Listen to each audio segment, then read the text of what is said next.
Emma in the Night by Wendy Walker. Let's talk about it.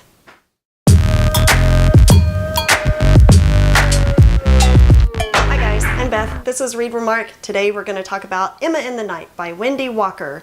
So as you're watching this, I'm releasing this video on Thanksgiving Day. So I thought, what better opportunity to talk about dysfunctional families? Oh boy.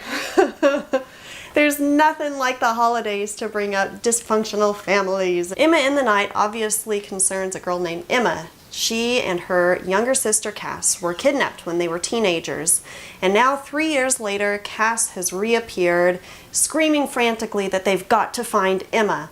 Cass is 18, Emma would be 21. I'm 21. Yeah. Emma in the Night has it all as far as dysfunctional families goes. A narcissistic, self-serving mother, a daughter who is not really going down the right path in life, her younger sister who is about 3 years younger than her, who is also just really dealing with a hard time having this narcissistic mother, a pervy stepbrother, a pervy stepfather, a heroic and really nice half-brother, and a father who is just completely weak.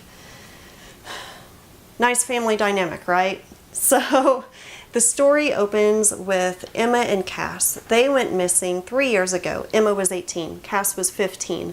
Now, all of a sudden, Cass has reappeared 3 years later. Cass is now 18 and she's frantic. She comes back home to her mother and says, "We've got to find Emma! We've got to find Emma!" And then throughout the book, we get lots of flashbacks of all the events that led up to this. We see the mother who really, when I say narcissistic, I don't mean just she enjoys looking in the mirror and being self-centered. I mean she has the psychological disorder of narcissism. The whole world has to revolve around her. Every interaction with her family has to be self-serving. She will play her daughters against each other in order to win her love. She will use men up only in as much as they will serve her purposes and her self-validation. She's a really horrible person to be around. She's messed up. Everyone in her orbit as a result is messed up, especially her two daughters, Emma and Cass. So when Cass comes back home, all of those dynamics come back into play. We relive her growing up and the mother doing all sorts of manipulative things to the daughters. And then we also see in the present day with Cass returned and all the investigators still trying to find Emma, the mother still kind of playing her tricks. And I don't know that they're even tricks as much as they're just her MO. That's the way she operates. For example, she makes sure to give Cass clothes that are really ill-fitting and ugly because she wants to make sure that the men in her life only see her in this frame, not in any sort of good-looking frame. Ugh, your daughter's been missing for 3 years, lady. Grow a heart. Emma in the Night has a lot of really good things going for it. Not only do we have this delicious dysfunctional family that we get to see dysfunctioning, we also have some really interesting play on characters. Wendy Walker is really good at what she does with these character analyses. So Cass, we learn pretty much right off the bat, and I'm not spoiling anything by saying this, is an unreliable narrator. I'm sure that you guys are already familiar with what an unreliable narrator is, but I'm going to sum it up real quick. It's basically our main person who is taking us through the story cannot be trusted.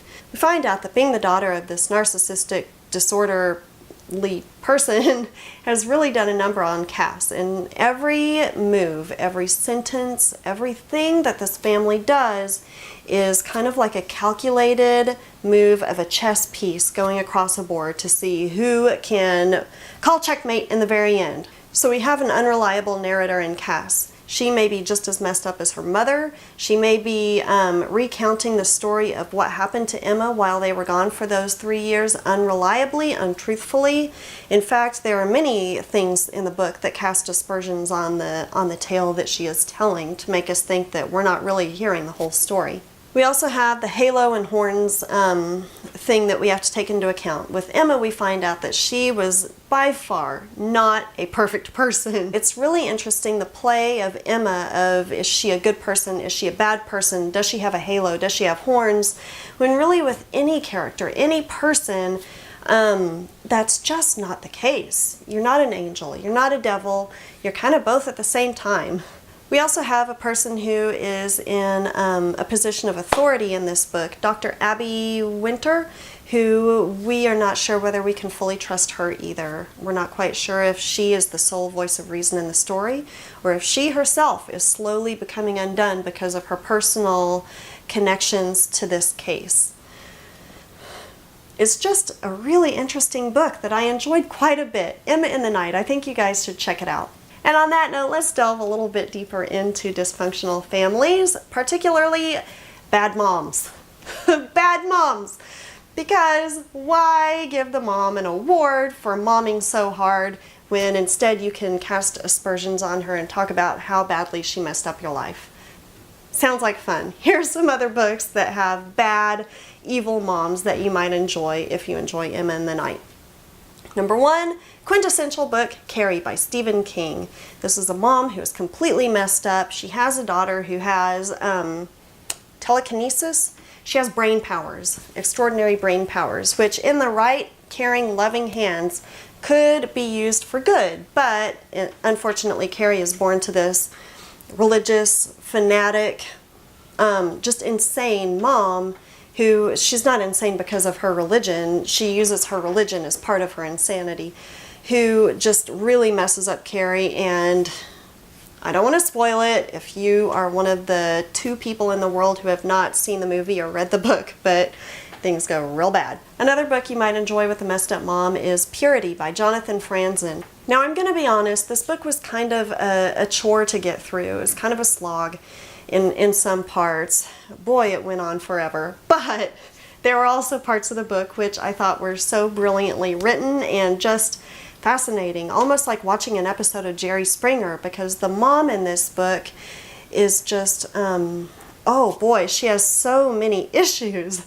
She has issues about sex, about relationships, about her codependency on her daughter, to the point that the daughter just needs so badly to pull away from her mom. She was almost a caricature of a messed up person, which made it really fun to read. Of course, there's Mommy Dearest by Christina Crawford, Joan Crawford's daughter, which is a great nonfiction book about how messed up this Hollywood starlet mom of hers was, and just makes me want to replay that scene from the movie all the time where Faye Dunaway is crying out, "No wire hangers!" I have been known to say that in my household once or twice. Another really good one is called Sickened. It's by Julie Gregory, and it's also a nonfiction book. It's about a girl whose mother had Munchausen by proxy. It's a fascinating syndrome. The movie The Sixth Sense by M. Night Shyamalan is a great example of this, in which the mom sickens the girl so that the mom can get all sorts of validation and sympathy from the townspeople, the neighbors, her husband, and meanwhile this poor girl dies from all of the sickening that her mom has done to her. Well, in this real life case by Julie Gregory, she talks through all of the horrible things her mom did to her. Oh gosh, like for example in the book, early on, there's a scene where her mom is giving her matchsticks and making her eat the top, calling them lollipops. It's just her entire childhood is filled with stuff like this, and unnecessary elective surgeries and all sorts of bad stuff that happened to her, and then how she has to deal with that as an adult and kind of work through all of what had happened to her as a child. I think it's really important to read for anyone who's in a field of work in which they are able to help children. So whether that's child welfare, a teacher, anywhere where you might be able to see warning signs and know how to help these kids, I think it's important to read books like that. A Man Named Dave. It's hard. It's hard because it's showing you a side of life, a side of parenting, a side of childhood that you don't want to see, you don't want to even think exists, but it does.